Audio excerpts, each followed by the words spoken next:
Chinese health authorities are still working to identify the virus behind a pneumonia outbreak in the central city of Wuhan. I have today declared that the coronavirus presents a public health emergency in the United States. This is truly an unprecedented situation. This virus doesn't discriminate. It attacks everyone. I want every American to be prepared for the hard days that lie ahead. The rapid spread of the virus is triggering urgent action around the world. So far, at least 81 countries have reported cases. 95,000 people or more have been infected worldwide, and at least 3,200 of them have died. Charlie D'Agata is in Rome, where Italy's government has closed all schools in the country. The coronavirus has changed life as we know it across America. Education Secretary Gavin Williamson has declined to give a date for reopening schools in England. Connecticut schools closed for the rest of the year. Shutdowns caused by the coronavirus could exacerbate existing achievement gaps in education.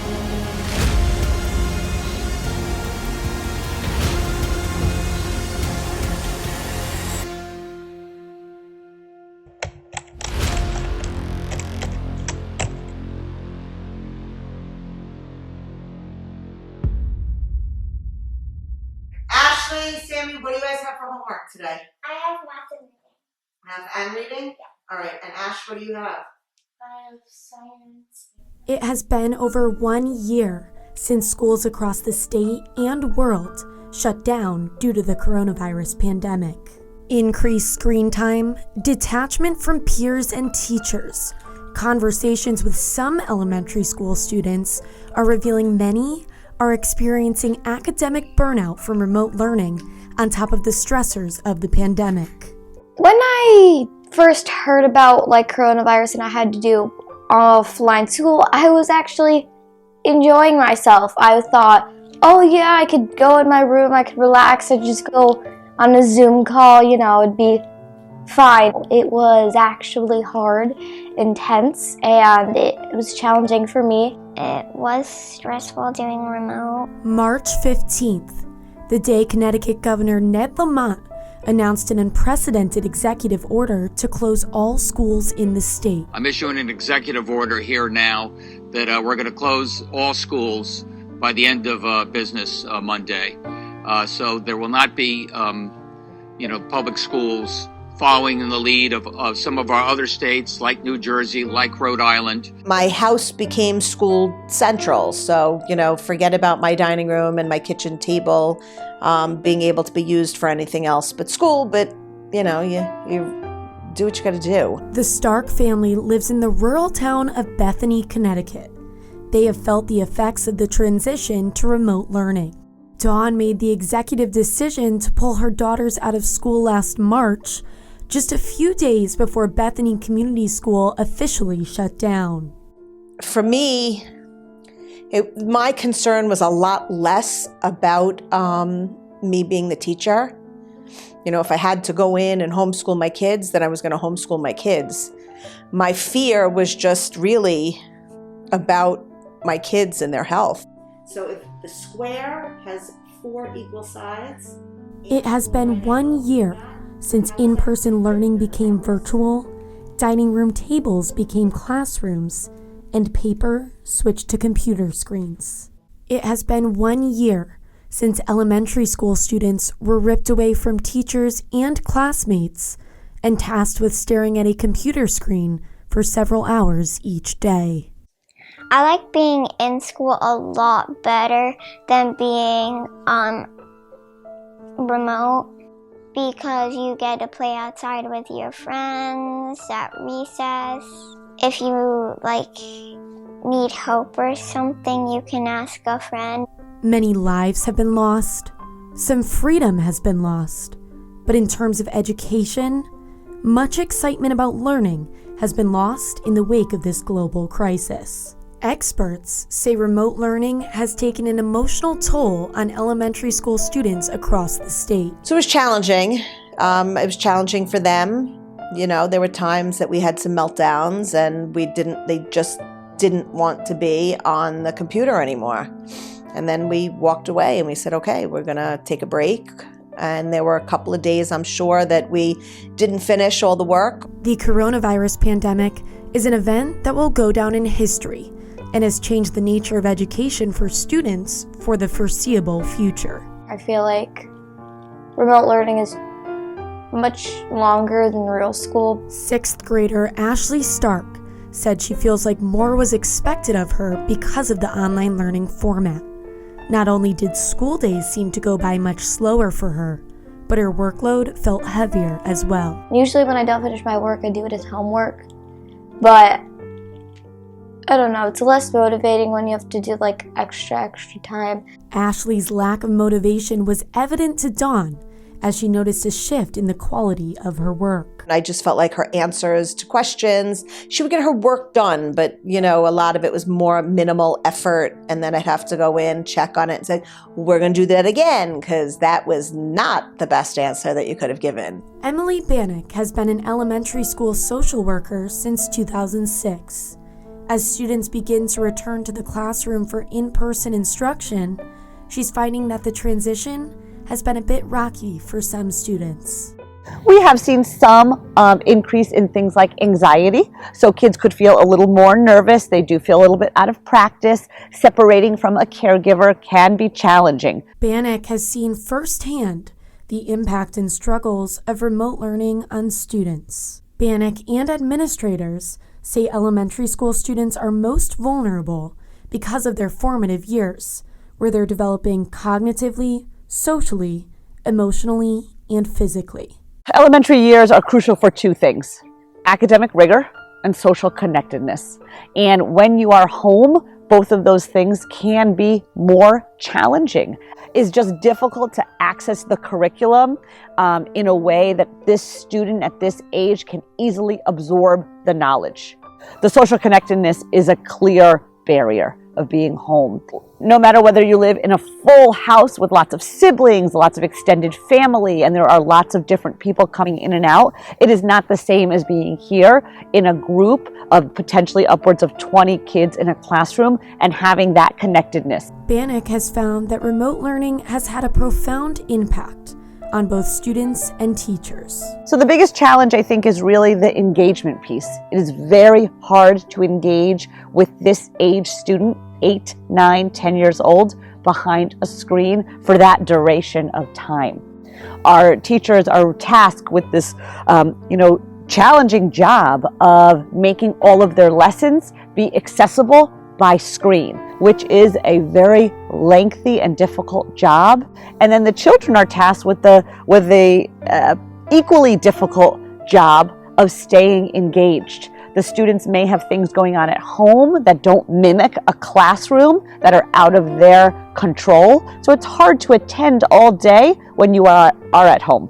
It is evident that the disparities between the home and classroom setting have had an effect on students, especially because they have been removed from the classroom setting for a prolonged period of time. Having the ability to work through peer conflicts, understanding how different people think, feel, operate, it's just not the same being home. So as the social worker, I'm seeing difficulty for kids coming back that haven't been in a classroom with that peer interaction. It is like riding a bike. Once you get back, you're going to be able to do it. Some people might need a little bit more direct instruction in it than others. But when we don't ride the bike, it becomes hard. They're out of practice. Not because they don't want to make the right choices, not because they don't want to do everything that they know they should be doing at school. But some of our students have now been gone for a long time and are going to need ongoing support as they transition back. Others may need less support. But no matter how socially savvy you are and how good your social skills are, it's hard. Kids have been out of practice. We all have been a little bit out of practice. Though a small percentage, some students and families have opted to remain remote for the remainder of the school year. I anticipate when the students come back, for the kids who haven't been with us, now upwards of, it's going to be 18 months. If you didn't come back at all this year from last March, we'll have to work with them and make sure that those social skills are where they need to be. In terms of academics, though it's a bit early to tell, Bannock says students who are still opting to distance learn this year seem to be where they need to be. We'll have to see the data, which we don't have yet, to see if there are discrepancies in academics. But I know that our students who are distance learning are continuing to meet those expected milestones. Bannock says based on data and assessments, educators provide tiered layers of support to students who need extra help in certain subjects. Schools did this prior to the pandemic, but have since increased in an attempt to make up for learning gaps. The Stark family says some days they had difficulty staying motivated and found that remote learning just became too much.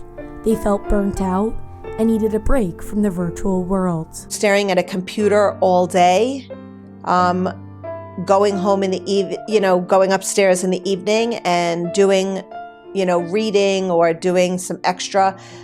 It was so much, and the stress, of everything that was going on between the business and finance and family and sickness and school.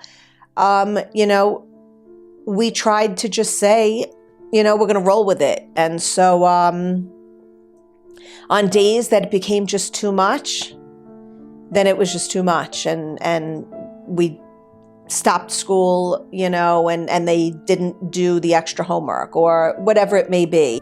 The Stark Girls Elementary School accommodates students in pre-K through 6th grade. They have been given distance learning surveys throughout the past year for administration to track how students like them were coping with their schoolwork, their teachers, their well-being, and overall emotions surrounding the pandemic. Data from the surveys show that while 24% of Bethany students felt happy all of the time while distance learning, 36% felt anxious, and 26% felt sad. Bethany Community School has seen a significant increase in missed school days throughout the pandemic compared to years past, suggesting that engagement may potentially be the biggest component lost among the majority of elementary school students.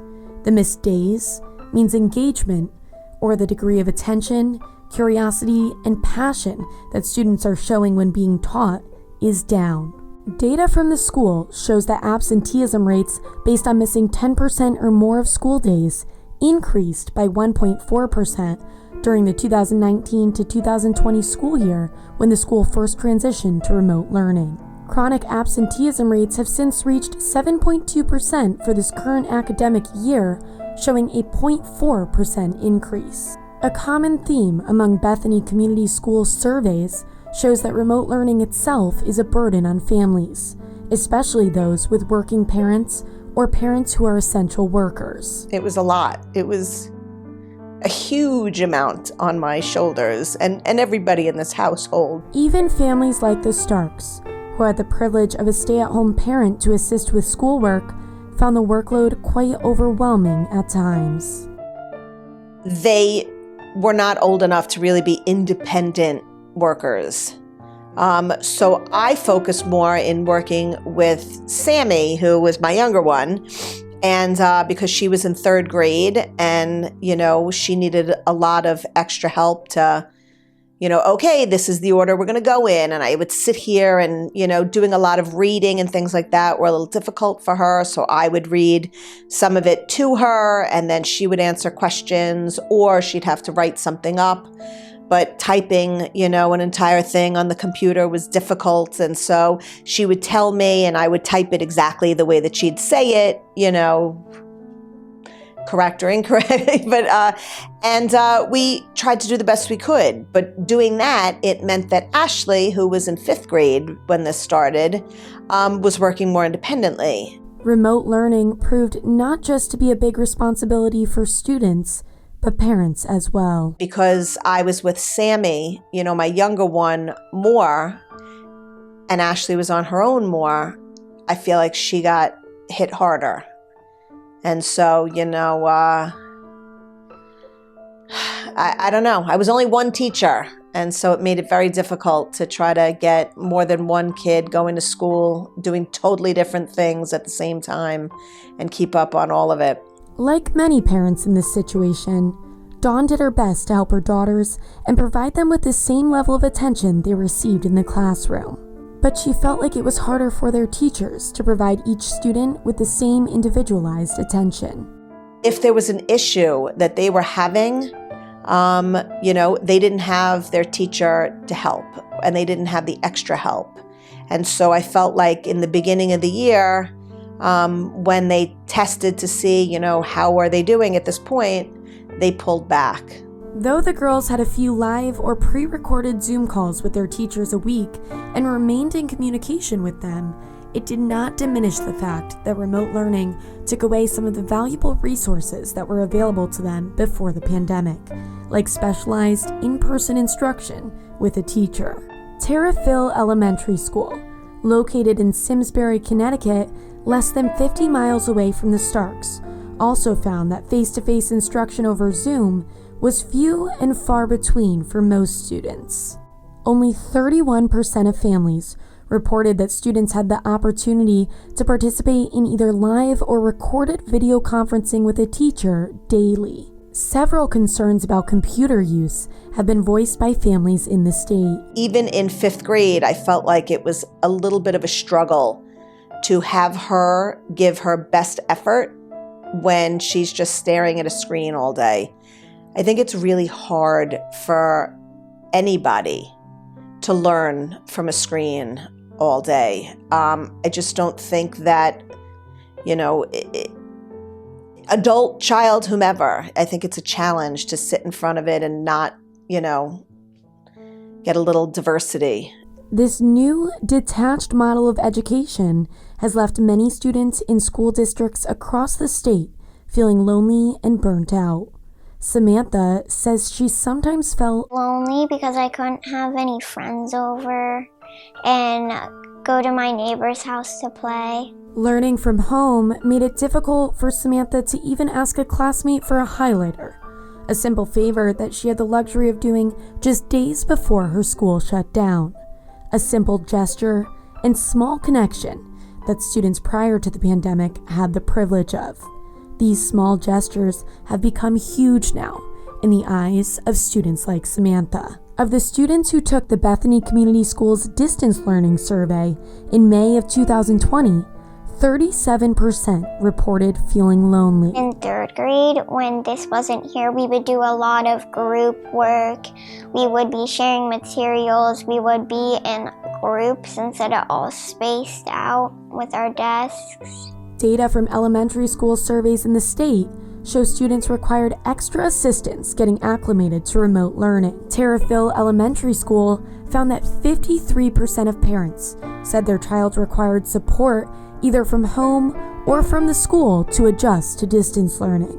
We have students who do have a need to make up and sort of what we call close gaps now, because when we closed unexpectedly in March last year, no one ever thought that was going to happen.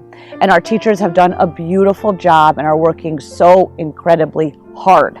That being said, we all had a learning curve when we went home, as did our students. So we have lost a little bit of time. We are trying very hard now with lots of different tiered intervention services to make sure all of our students are closing gaps. They are working really hard. The teachers are working really hard. Our support teams are working really hard together, and especially, of course, with families to make sure kids are where they need to be.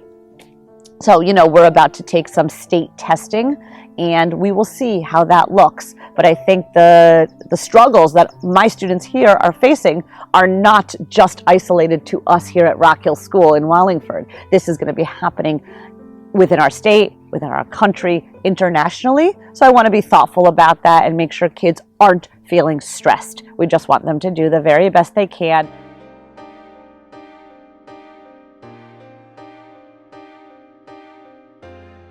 So I think we've all actually learned a lot because of COVID, and our students are incredibly resilient. So I think they were faced with a really big stressor, and they rose to that occasion, as did our teachers.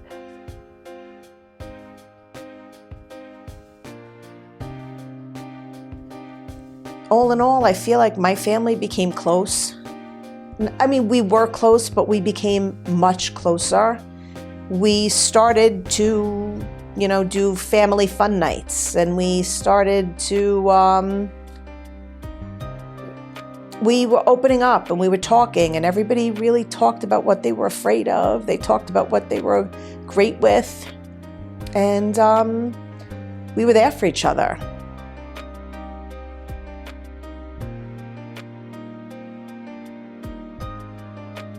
Although there may be some curriculum that we have to continue to make sure the students are getting that maybe they would have gotten a month ago, or maybe 6 weeks ago, or 8 weeks ago, I believe that those gaps will close.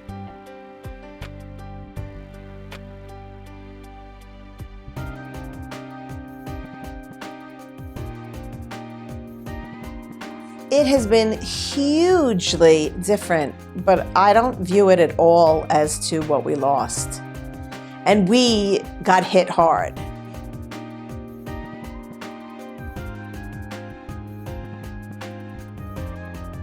These children are going to walk away with things in addition to their academics that they never would have had before had COVID not happened. I did more artwork.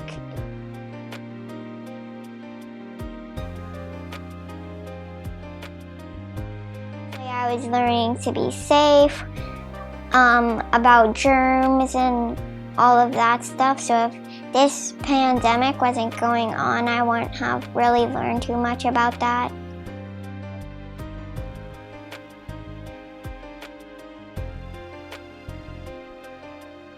And in terms of academic data, I do think it's a little bit early. We are tracking closely our students, especially students who are struggling, but we need a little bit more longitudinal time to understand, are those gaps going to be able to be closed that have formed because of our shutdown, or are they not?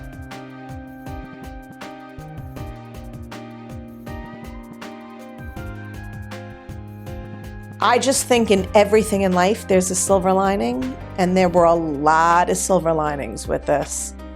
As bad as it was, there were a huge amount of silver linings. So, if we all focus in on that, it wasn't such a bad year.